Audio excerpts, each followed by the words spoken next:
Hello ladies and gentlemen, my name is Mengs, and I welcome you guys back to Let's Play Staff of Ages 0% Growths. This time around, we're about to jump into Chapter 3, which takes us back to our initial starting units of Sawyer, Eagle, Elijah, and Owen.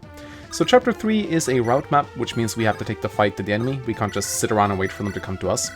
So I started this chapter by giving the secret book we got in the first chapter to Elijah. The reason why I'm giving stat boosters to Elijah is that out of all my units, he has the best bases. He has the lowest growth rates as well, but that doesn't really matter in this run. He's also the closest to hitting level 10, which means that he's a viable candidate for the Master Seal that I'm going to get a couple chapters from now. And because he wields axes, his hit rates are sort of shaky. So I figured the 6% extra hit would be viable on him. Keep in mind that the secret book in Staff of Ages grants 3 skill, as opposed to the regular 2 that we're all used to.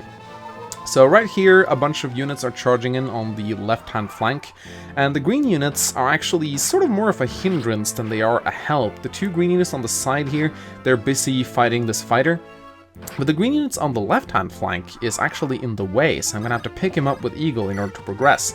I can only attack the enemy soldier from one square, and I have no units capable of one-shotting him, so this is the only way I can really progress down here. Now I have to recruit this cleric you see to the south here. Her name is Aurora.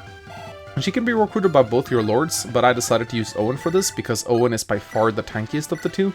We haven't really talked about Owen's personal skill all that much. He takes 2 less damage whenever he is counterattacking, which makes him really good on enemy phase.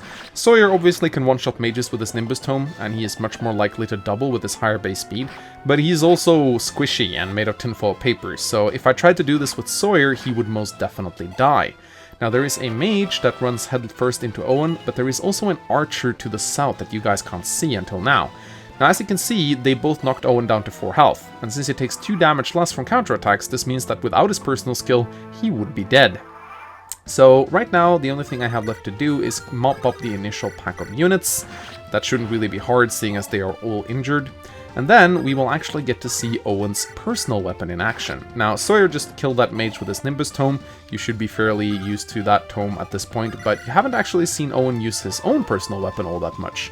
He comes with the Belial Tome that has a fair amount of mind on it, but it also deals effective damage against the beasts. Now, this includes Pegasus Knights, Wyvern Knights, as well as enemy Cavaliers. Now, it just happens to be that 2 Cavaliers are charging right at us, and you will see for yourself just how strong this tome is.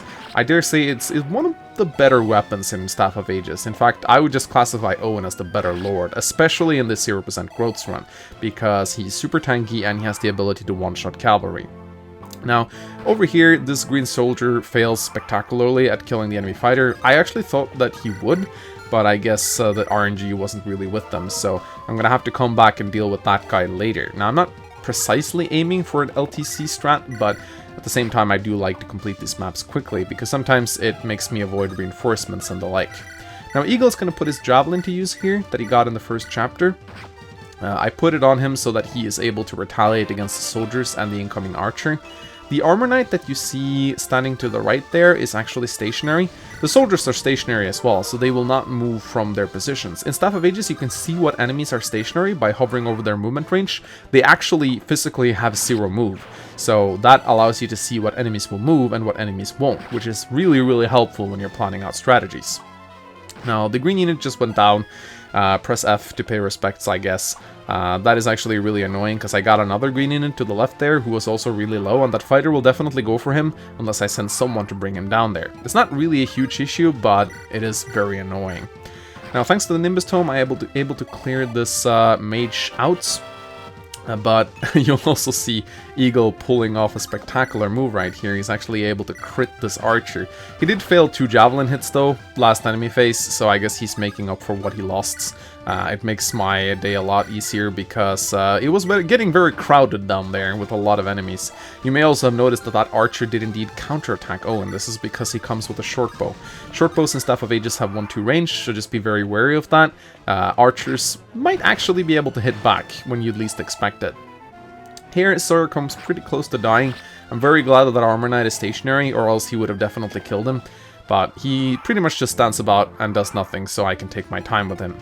Elijah goes to the pillar to prepare for the fighter. Not really a necessary move, but I figured, hey, might as well avoid taking damage.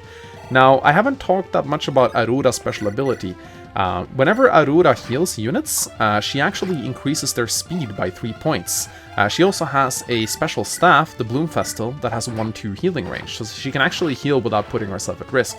The 3+ speed that she grants whenever she heals is insanely useful. It allows some of your units to double when they otherwise wouldn't be able to, and it also allows them to not be doubled by very fast enemies. And you'll see me use Aurora's speed buff quite a lot in this run. Now it's time to pull the boss. We haven't really touched upon him. He's just a regular soldier. He hits decently hard, but it's not particularly challenging to make him go down, as I bait him in with Owen there. Now I'm checking the turn count here to see if I'm going to be able to clear this chapter in 7 turns. I'm fairly confident I'll be able to do it, but you'll see something unexpected happen here. So I go in with Eagle. I try to speed buff him, but it's not enough. I think Eagle needs like 1 extra point of speed to double this guy, which he of course will never get. And then I have to decide whether or not I want to use the Nimbus Tome. The Nimbus Tome would have been a kill, but I decided to finish this guy off with Owen, only to miss. So I was really scared here. I was like, shit, Owen's gonna die. Because this boss hits fairly hard and Owen is below half health. But thanks to Owen's personal skill, he just survives with 2 health and is able to save the day and make me clear this map in 7 turns. So again, Owen demonstrating how insanely useful he is as a lord. Very grateful that I didn't have to replay this chapter. So anyway, ladies and gentlemen, hope you guys enjoyed. Give this episode a like and a comment if you liked it. Go try out Staff of Ages for yourself, and I'll see you guys next time. Bye-bye!